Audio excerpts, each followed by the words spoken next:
Ladies and gentlemen, good evening again. Good evening to all. I welcome you here.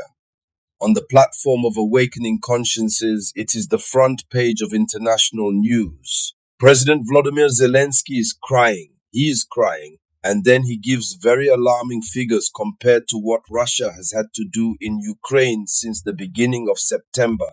It's September 10th. There we don't know what Russia ate, what we gave Russia to eat. Russia has stepped on the accelerator. The figures, I tell you, are alarming. It's too much. The damage is enormous. And it is Volodymyr Zelensky himself, for one of the rare times, who agrees to take stock.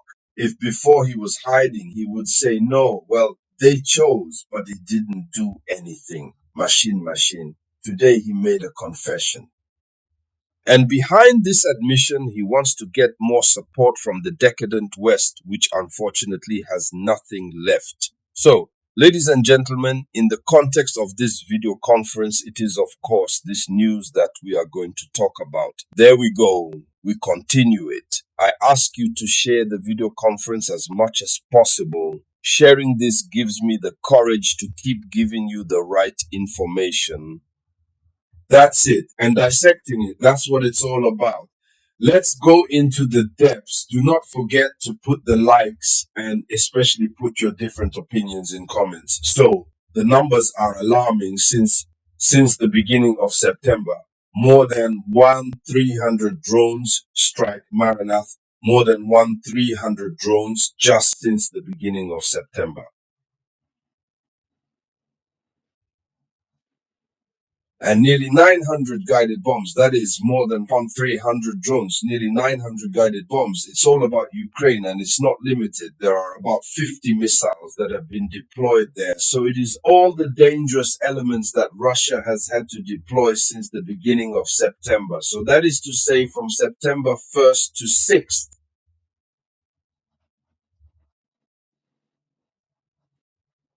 It's alarming. Ukraine can no longer stand it. Several fronts are open, but let's go into the depths. This is an unprecedented intensity in just a few days. According to Zelensky, in just a few days, Russia has multiplied as if someone had spoken in Russia's ear. And this demonstrates Russia's willingness to exhaust Ukraine. The Ukrainian forces are already exhausted, are in chaos. But Russia wants to continue to really put them on the ground. And I told you yesterday in one of our video conferences that this case, if the international community does not take its responsibilities, we risk reaching a level where we will say one day there was a country called Ukraine, since Ukraine risks being totally recovered by Russia and renamed Ukraine. So it is. This rain of drones and missiles reflects a logic of war of attrition. I have often spoken to you about the war of attrition. For those who don't know, the war of attrition is that war that lasts over time and the consequences of a war of attrition. All those who are seasoned, experienced soldiers fear only one kind of war, the war of attrition. The war is clear or you don't come, not like Iran did with Israel. It can pass, but the war of attrition. No, it's very serious, and that's what Russia is doing. And so Moscow wants to prove that it still has the massive means despite sanctions. And this is what pushes Moscow to intensify gradually. We sanction Moscow. Moscow intensifies its strikes on Ukraine. So it's a map of strikes which covers the entire country. No part of Ukrainian territory has been spared and is not spared. There are several areas that have been affected. We have Chernihiv, which was hit. We have Kharkiv, which was hit. We have Odessa, which was Babubu. We have Keystone, which was well crushed. We have Kiev, the capital, we have Zaporizhia. We have the Dnipro. We have Kirovohrad. We have Keleminsky. We have Jimtomi. We have Volhyni. We have Ivano-Frankiv. We have Rivne.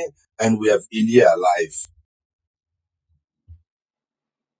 All that said, Ukraine has been hit, going back and forth in front, behind, up, down. Ukraine has been hit, I tell you.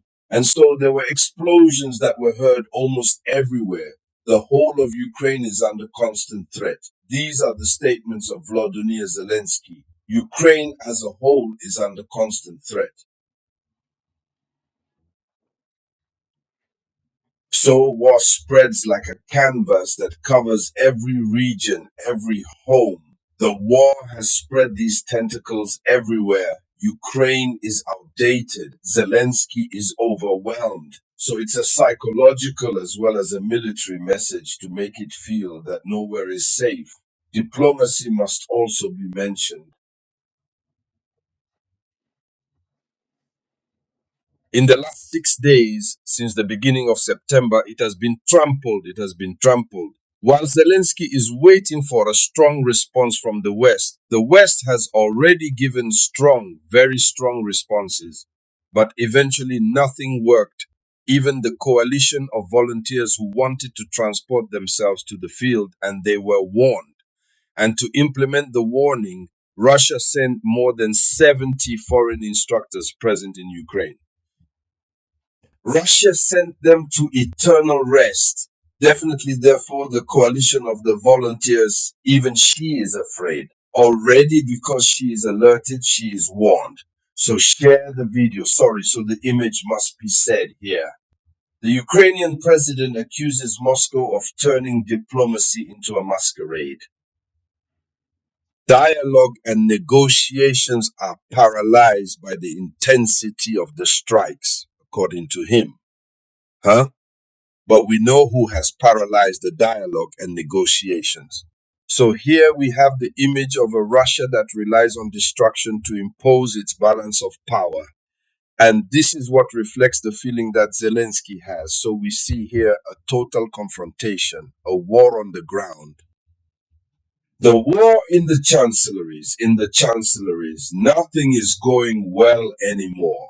Ultimately, see what is the answer that is advocated, what is the perspective that Zelensky, and on which Zelensky thinks we have sanctions and armaments, that is to say, always in the same nonsense, which only prolong the conflict since the beginning, since 2022. It's the same rhetoric, Zelensky argued.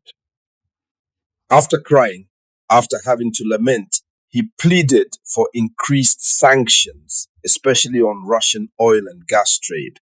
But you know that Donald Trump said very recently that sanctions, there are almost no use, since if, whatever the sanctions, China already pays a lot for Russian oil and gas, India also pays a lot elsewhere. So ultimately, what can it be used for? So, ladies and gentlemen, this was the front page of international news. Thank you for sharing it as much as possible. I'll be right back with some news. So that was the voice of your humble servant, Robert Théa.